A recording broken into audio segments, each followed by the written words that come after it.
If you've never written an entire book before, I'm about to share what I think people don't know happens, but happens to me every single time I write a book. Welcome back to week 6 of Let's Make a Book Baby, where I'm taking you all the way from the starting point of writing a book until I publish it. So if you haven't heard about what we're working on for this book baby project, the book baby consists of a steamy werewolf romance book. It's a dual perspective. They're childhood best friend, but they are also long distance, so they don't get to really talk to each other very often. They don't realize that they're fated mates, but everyone else does, including you from the beginning. So they are both men. Ari is a trans guy, and they're both also omegas, but Marcus is like gender fluid in his secondary gender, so he's like an omega, and sometimes he'll feel more like an alpha or a beta, so on and so forth. So yes, if you couldn't tell, it is an omega-verse book, very spicy and very wild and goofy.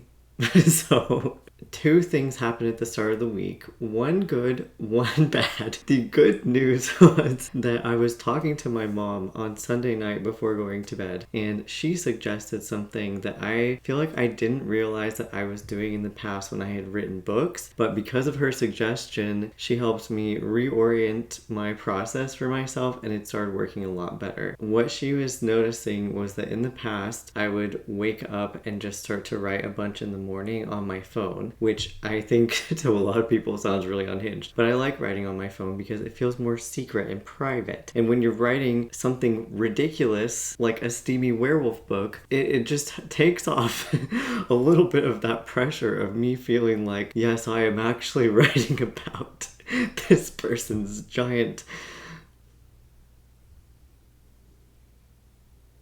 feelings for one another.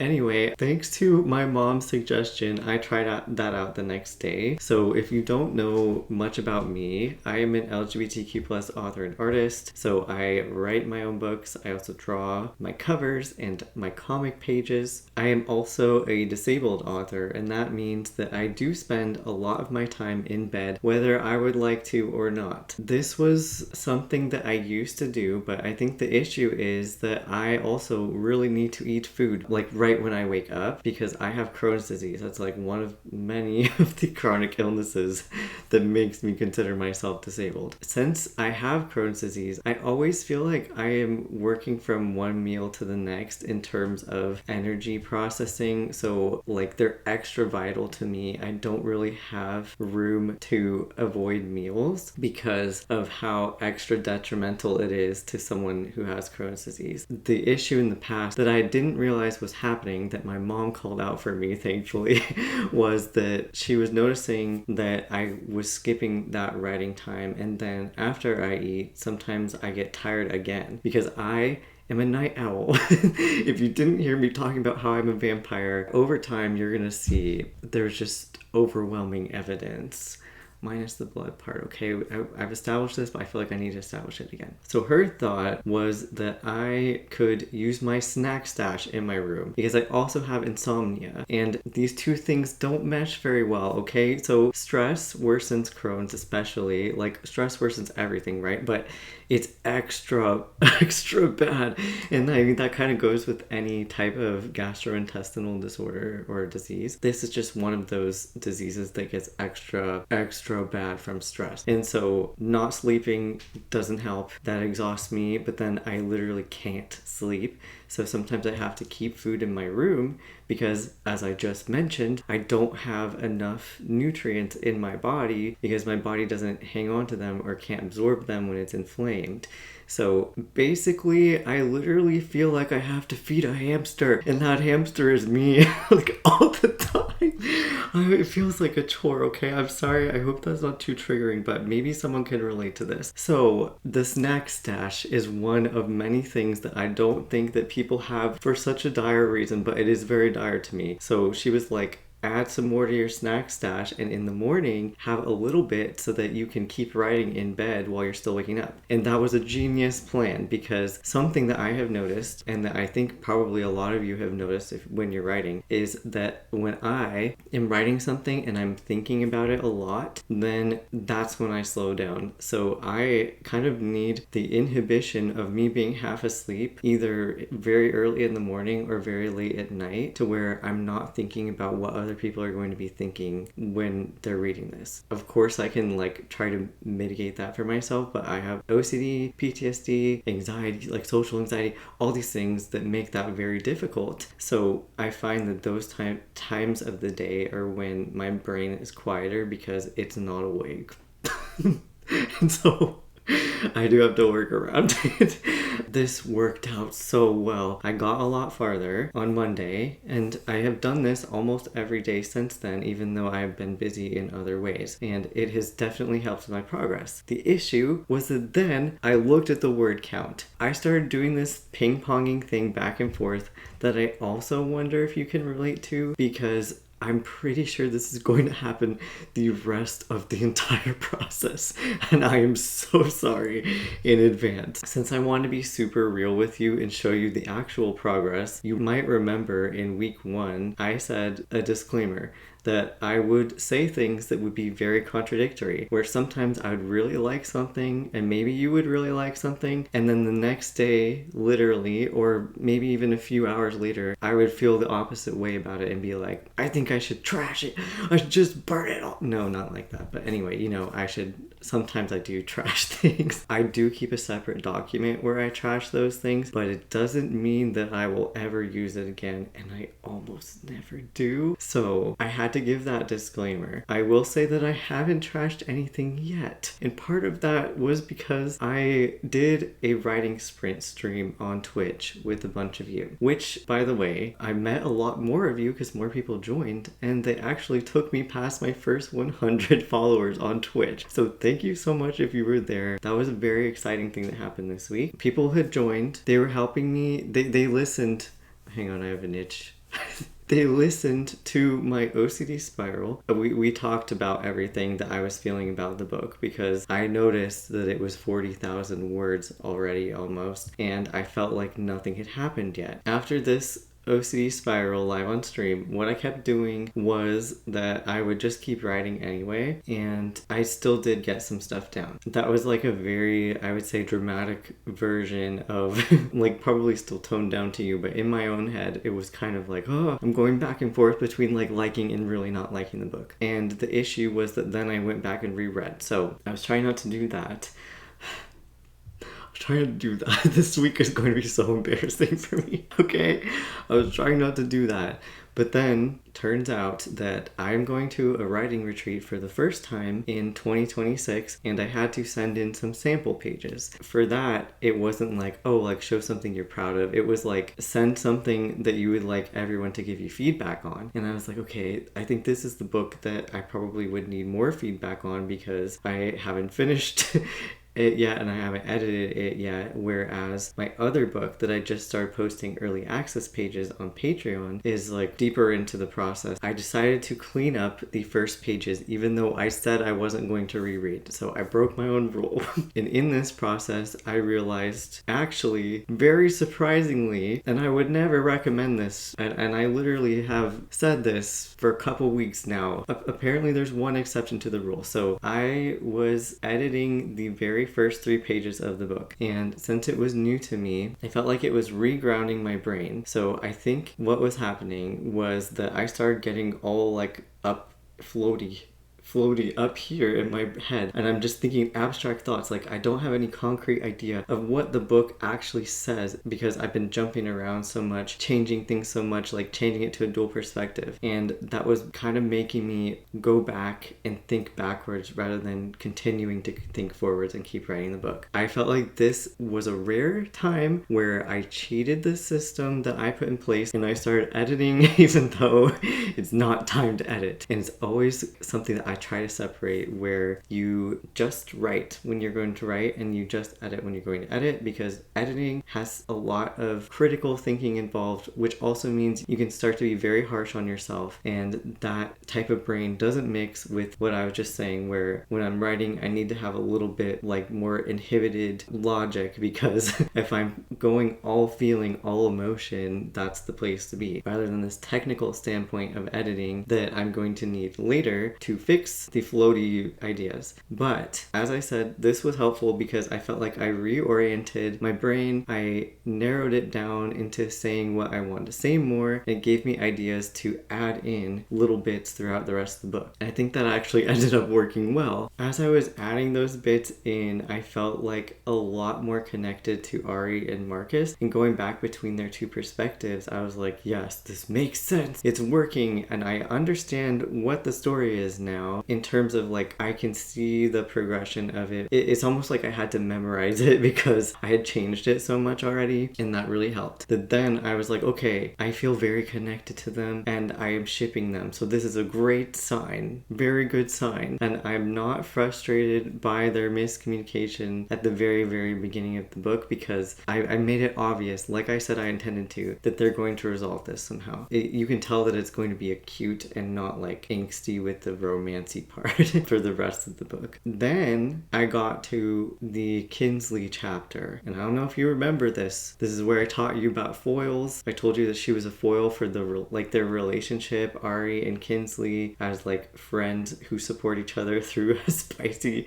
heat moments, is a foil for Ari and Marcus, because their actual romance and steamy scenes are going to feel like natural for them in the sense that it can still be awkward, but it just feels like it flows and they figure it out together. But then Ari is like super in his head when he's with Kinsley. Well, I got to the start of the chapter and me as a reader was like, I don't want to read that. So now I don't know what to do. That's my conclusion. I wish I could tell you what happened after that, but we're gonna have to see that in week 7, because I don't know. I'm thinking maybe it needs to be shortened. During my stream OCD spiral, I was already kind of getting in that zone of being like, I think this needs to be removed or shorter or something. I did add it in where Ari thinks about Marcus while he's having this friend spicy moment with Kinsley, but then I feel like that's too deep into the chapter, and so like I'm not really into it, and I already can see people just not liking that. Like maybe at this point of the book, now that I've added more into Marcus's chapter and it's not like the second or third chapter of the book, it feels more like cheating even though they're not together like to the reader, and that's my main concern right now. Luckily I do feel like that's an easy fix. Kinsley still is very helpful in terms of she then finds her fated mate, and then Ari, it kind of pushes him to be like, oh my god, I really want this and everything. And I think that I can do that by cutting some of it down, but right now it feels off-putting to me. So when I have to make a big decision like this, I just give it a day or two, like I put it aside and I don't look at it. So in the meantime, what I did is I started getting inspired a lot for like all these future scenes, and I feel like I keep saying this every week, but one thing I keep forgetting to tell you, okay? I keep forgetting to tell you the actual plot of this book, and I think that I finally got it. So here it is. The romance conflict is going to be between Ari and Marcus. They're not really realizing that they're meant for each other and that they both have mutual feelings for each other. And then the B plot that I was very concerned about in the early weeks is turning out to be basically what I originally thought of, but I think it makes more sense now, and it's actually ridiculous. So my idea was that there's like this group of extremists again who are just disappearing some of these smaller packs that have branched off from more authoritarian types of packs. So that was kind of a theme in the My Shy Alpha series, except it wasn't like those people were kidnapping anybody or disappearing any packs or anything like that. It was like a group of extremists were coming together for the purpose of alpha domination. They were the bad guys. And this one, I think that since it's 25 years later, I kind of feel like a lot of us are seeing how history repeats itself. Like, that's not going to age out of our social structure, unfortunately. So I do feel like this will stay relevant. But what they're going to do is that gives Marcus an excuse to come try to investigate something, because he's a diplomat and all these packs around the world have been realizing that they have people in the pack working with this extremist group to tell them like the secrets of what people are trying to find out whenever they get a lead, to figure out who is taking over some of these smaller packs that were peaceful and trying to capture them and like do whatever with them. Like, they don't know what's happening because they haven't found them yet. So Marcus was just going to look, but then of course I would like them to stumble upon this, and I don't think that's a spoiler because it's kind of like, oh yeah, that makes sense, this would happen. But I think that since I wrote all that down, I have a lot more ideas about the whole rest of the book, including their dynamic. So I wrote it all down in the casual note-taking style. And if you've never heard me talk about that before, basically I write really badly, like as badly as I can, even worse than like if I was texting a friend. But it's in the mindset of if I was texting a friend. It's just that I just let myself use some more run-on sentences because I'm gonna understand it later. So I'm like, and then he goes like this, and this happens, and then they do this, and then it's great. That's how I write my notes. It's just a big paragraph of the whole book. I do already have some ideas of things I want to change in that synopsis I made for myself, but I don't think that it's like drastic or a problem. It's just more here as inspiration, because I am still a pantser and not a plotter. So if I get stuck, I'm going to be able to see like, okay, this is at least the vibe. That is what happened this week. I feel like it's been really chaotic and kind of hard for me to grasp. Last week I was very excited about continuing the steamy scenes, and I feel like I've thought a lot of them through. It's just like every time I go to write it now this week, I've been stuck, like hitting a wall and feeling like, okay, but what about this? Like, is this gonna happen? And it just felt like I started jumping into things too early when I didn't draw out the slow burn enough. So we'll see. I think week 7 I'm going to write more, but there's also like family stuff I'm doing, so it's like a little bit busier,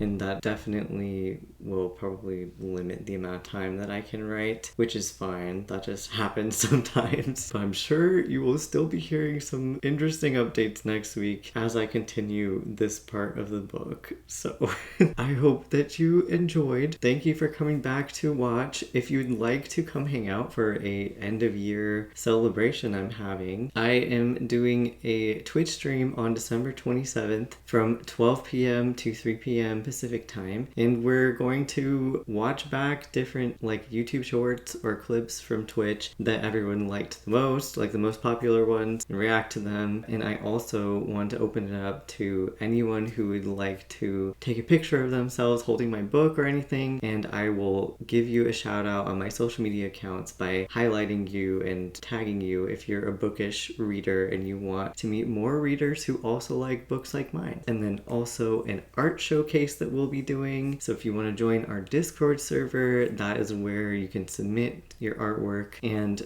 I will show it off on stream. Anything that you're proud of this year that you've made, even if it's just like a piece of writing, it has to be short. Or if it's like something that you crocheted or some jewelry that you made, anything creative, you're welcome to share it with everyone. And I'll give you a little boost by showing it to whoever is watching. I hope that you have an amazing last little bit of your year. I think I will check in again before the end of the year officially, or at the end of the year, but I really hope that you can go into the year feeling safe and comfortable where you are, and if you don't, that you can keep trying to surround yourself with people who care, because they do, and I care about you. So thank you for being here. Thanks for making this year special, and I'm very excited to see you next week. So goodbye for now. See you later. I can't reach you again. I'm gonna have to do something else. Okay, bye.